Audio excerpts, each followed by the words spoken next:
Retour en arrière au simple ajustement dans un dossier qui a fait grand bruit. La fédération, du moins la commission de recours de la Fédération camerounaise de football revoit donc sa position et allège les sanctions infligées jusqu'ici à la colonne sportive du Djaï. Le bois d'une amende jugée lourde de 30 millions de francs CFA. Le club du Sud s'en sort finalement avec seulement 5 millions et surtout une réintégration dans les compétitions nationales. Alors que s'est-il passé en coulisses? De toutes les façons, on ne pourra pas avoir de réponse à cette question, mais il y a tout de même une réponse, du moins une question qui revient avec insistance. J'aurai l'occasion de vous la poser, mais je préfère déjà revenir sur ce qu'a changé entre la précédente décision qui avait été rendue et la nouvelle. Frappé donc d'une amende de 30 millions, le club voit son montant, le montant de son amende passer à 5 millions de francs CFA. L'édition 2026 de la Coupe du Cameroun, le club voit cette sanction annulée et participera donc à la dite compétition. Cette année, l'entraîneur Richard Toa, suspendu 6 mois et frappé d'une amende de 5 millions, voit sa peine réduite à 1 mois et l'amende passe à 300 000 francs CFA.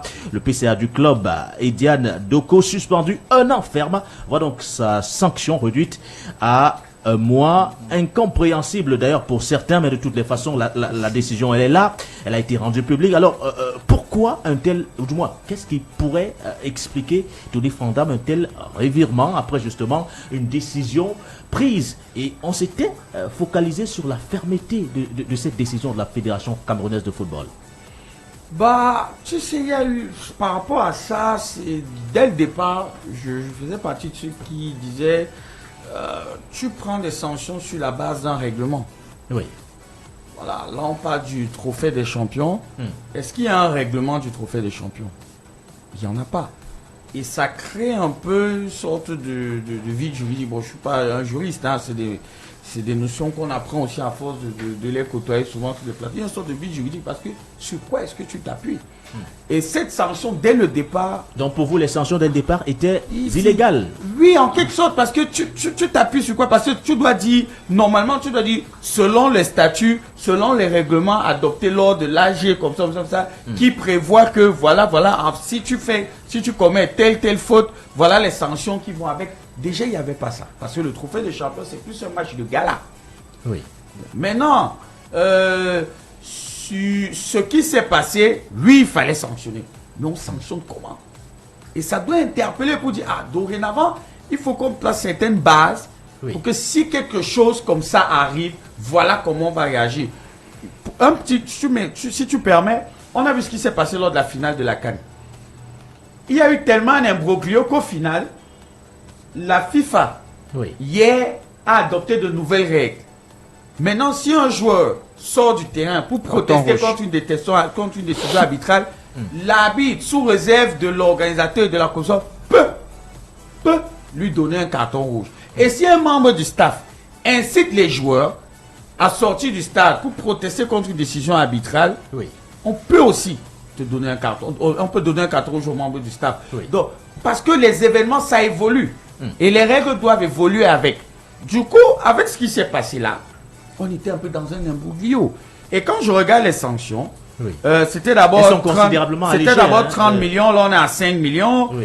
Ils sont réintégrés pour jouer l'édition 2026 de la Coupe du Cameroun. Le coach Toa a été suspendu, maintenant c'est une durée d'1 mois. Il doit payer maintenant 300 000, alors qu'avant c'était 5 millions.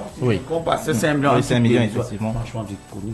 Et puis, tu as le sieur et Kanye Mathieu suspendu pour une période d'1 mois, confirme la décision attaquant ses autres points et ordonne la publication de la prison. Donc, là maintenant on est revenu, je vais dire, à de meilleurs sentiments. Mais ne nous mentons pas, c'est parce que la Colombe a fait appel.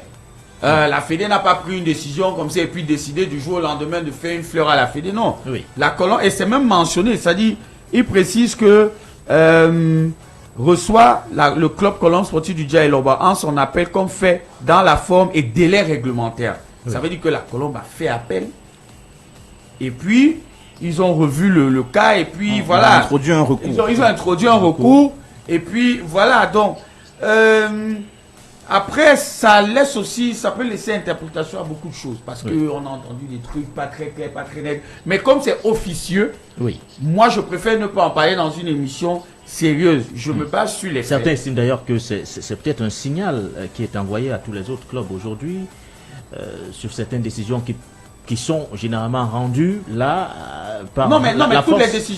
toutes les décisions disciplinaires rendues par la FECAFOOT sont susceptibles. Il y a un recours parce que tu as un délai. Puisque quand la décision sort, on te dit vous avez un délai de 3 jours pour faire appel, pour introduire un recours et après ça sera examiné. Après, dans le cas d'espèce, voilà, Colombe a eu une décision allégée, mais ce qui est bien, c'est que ils sont toujours sanctionnés parce que j'ai vu d'aucuns réagir comme si on avait plus sanctionné Colombe. Non, Colombe est toujours sanctionné. C'est juste que la sanction a été allégée parce que ne nous mentons pas. 30 millions.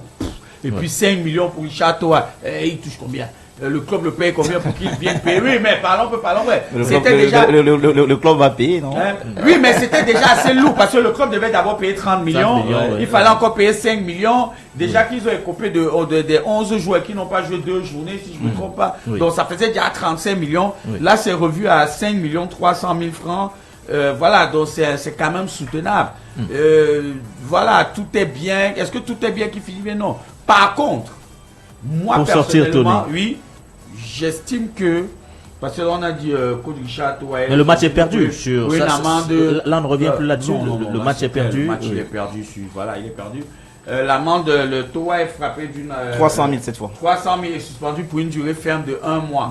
Bon, est-ce qu'il va encore observer 1 mois quand on sait qu'il y a une période où non, il va plus. Donc ça a été consommé. Voilà, ça a été consommé tout comme des matchs de suspension des joueurs.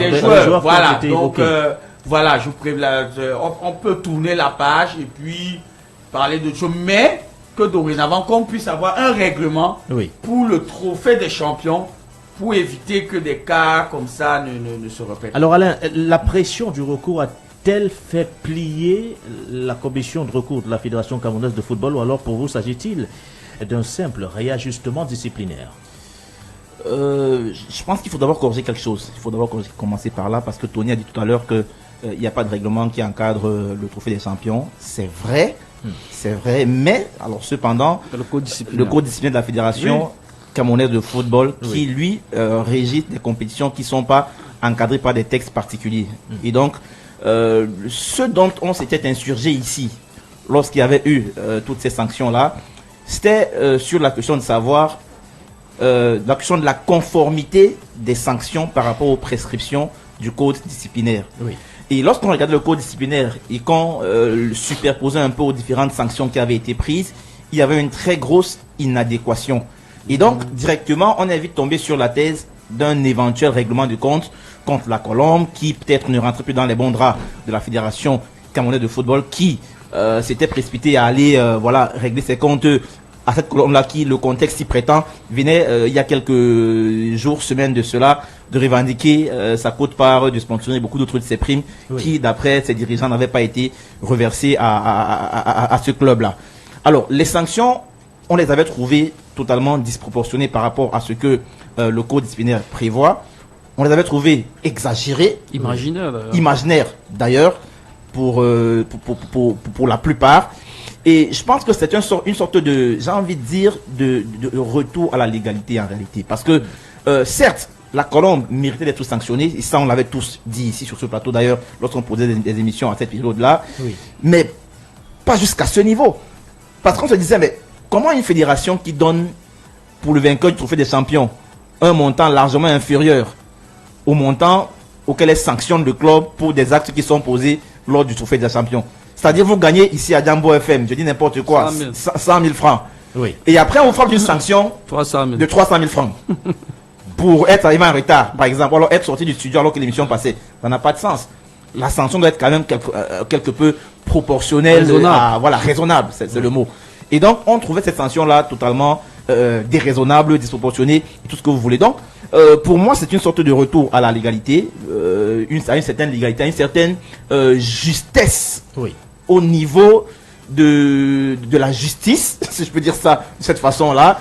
Et voilà, maintenant, il est clair que la Colombe avait déjà commencé à subir, parce qu'il faut dire que, tu l'as dit tout à l'heure, les joueurs, les 11 entrants qui étaient là ce jour à subir ces 2 matchs de suspension il y a longtemps, et Richard Toa a été écarté du banc de touche pendant plusieurs matchs. Je pense que c'est un nombre de matchs supérieur même au moins qu'il a dont il a écopé cette fois-ci. Oui. Les 5 millions, heureusement, je pense que Colombe n'avait pas encore payé.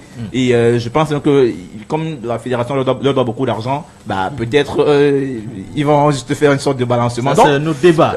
Donc pour moi, non, allez-y, pour Alain, sortir, faut mais sortir. c'est un retour à la justice, à la justesse de la justice. À la raison. Voilà, à la raison, pour dire les choses plus simplement. Et voilà, les sanctions sont aussi là. Et Colombe, il faut le dire, je suis contre ce qu'ils ont fait. Je suis contre les équipes qui sortent du stade. Et Colombe a mérité d'être sanctionné à la hauteur de ce qui a été arrêté hier par la commission de recours de la Fédération canadienne de football. Alors, Yvan, cette décision de la commission de recours de la FECAFOOT ne pose-t-elle pas la question de la cohérence et de la crédibilité d'ailleurs des sanctions qui sont généralement prises par la Fédération camerounaise de football? Certains dénoncent généralement le 2 poids 2 mesures qui est appliqué à ce niveau. Moi j'ai l'habitude de dire que, et quand je le dis, les gens estiment souvent que je suis excessif, et beaucoup en rient. Moi j'ai souvent coutume de dire que cette fédération, malheureusement, depuis que cet exécutif est en charge de notre football, est spécialiste désormais de ce que moi j'appelle le management à l'emporte-pièce. C'est-à-dire que vous êtes face à une situation, vous ne prenez pas le temps de la réflexion, vous ne prenez pas le temps de la hauteur. Toute société est régie par des normes. Oui. Quand on prend un pays, c'est la loi fondamentale, pour le cas du Cameroun par exemple, qui guide les comportements dans notre société. Ça, je prends vraiment le plan, sur le plan le plus global. Maintenant, il y a des textes particuliers en fonction des situations. Là, dans le foot, on a les règlements généraux de la fédération et le code disciplinaire, qui sont les deux principales matrices, ou alors les deux principaux corpus en termes de guide sur le plan textuel et réglementaire, qui guide et les comportements de ceux qui sont en charge du football et l'organisation des compétitions et tout ce qui gravite autour du football camerounais. Oui. Donc quand vous voulez prendre des mesures, je ne parle même pas de sanctions, je parle de mesures parce que ça peut être des sanctions, ça peut être des décisions, ça peut être autre chose. Quand vous voulez prendre des mesures, vous devez vous assurer que les mesures que vous prenez sont en adéquation avec les dispositions textuelles et réglementaires qui rédigent ou auxquelles vous êtes astreint. Et donc, quand vous avez une fédération qui s'assoit, toute une commission qui s'assoit, siège pendant des heures, voire des jours, réussit à prendre des décisions qui ne cadrent avec aucune disposition textuelle, ou alors certaines décisions qui ne cadrent avec aucune disposition textuelle et réglementaire de leur propre fédération, c'est qu'il y a un gros problème. Et c'est pourquoi à l'époque, il y a environ un mois, lorsqu'on en faisait le débat dans le cadre de cette émission, on avait vite penché pour la thèse du règlement de compte vis-à-vis de Colombe. Parce que si vous avez un code disciplinaire, en son article 11, qui stipule que les sanctions vont de 100 000 à 10 millions, quel que soit le type de faute ou d'infraction que vous avez commise, et que vous avez une commission qui s'assoit et inflige une sanction de 30 millions à un club, ça n'a aucun sens. C'est purement de l'imaginaire. Ça veut dire que cette commission s'est assise et a pris des décisions de façon ex nihilo, de façon erronée. Et non sur la base d'un code disciplinaire qui est censé être le document qui est guidé leur choix et les travaux qu'ils ont menés. Maintenant, si à côté de ça, vous avez une commission qui s'assoit et sanctionne 2 fois des joueurs et l'encadrement technique pour une seule faute, c'est-à-dire que pour une faute, une infraction commise dans une compétition, on vous donne des sanctions dans 2 compétitions différentes, là il y a un problème. C'est pourquoi vous voyez que les joueurs de la Colombe a été réhabilité à participer à cette édition de la Coupe du Cameroun. J'avais expliqué à l'époque qu'on ne peut pas à la fois sanctionner les joueurs de la Colombe pour le championnat, parce que les joueurs ont été sanctionnés de 2 ou 3 matchs, je crois, pour le championnat, et vous les sanctionnez encore pour la Coupe du Cameroun. Tout ça pour le trophée. Tout ça pour le trophée des champions. Il n'y a pas de règlement clair. Ça n'a aucun sens. Vous ne pouvez pas donner une amende de 10 millions de francs, de 30 millions de francs CFA, alors que le code disciplinaire de la fédération proscrit une amende au-delà de 10 millions de francs CFA. Ça n'avait aucun sens. Donc si la fédération voulait se restituer un peu de sérieux, c'était le minimum auquel il fallait s'attendre. Et j'ai parlé tout à l'heure d'un retour à la raison. Heureusement qu'ils en ont encore un peu du côté de la fédération, parce qu'avoir persisté dans cette connerie qui nous ont servi il y a un mois aurait été la mort définitive du football au Cameroun. Et donc, heureusement qu'ils ont un peu de raison encore, et que là, sur ce coup, ils ont décidé de retourner à la raison. Mais donc, là-bas, un autre cette fois, nous allons parler de Coton Sport de Garoua. Je rappelle que nous reviendrons sur le score de la Colombe à l'occasion de la 16e journée du championnat national. La Colombe qui a fait match nul ou du moins jeu égal, un but partout avec la Dynamo de Douala. Mais pour l'instant, nous allons avancer dans nos échanges, messieurs, en parlant de Coton Sport de Garoua, un club qui se porte très mal. Mais alors très mal. Courte transition.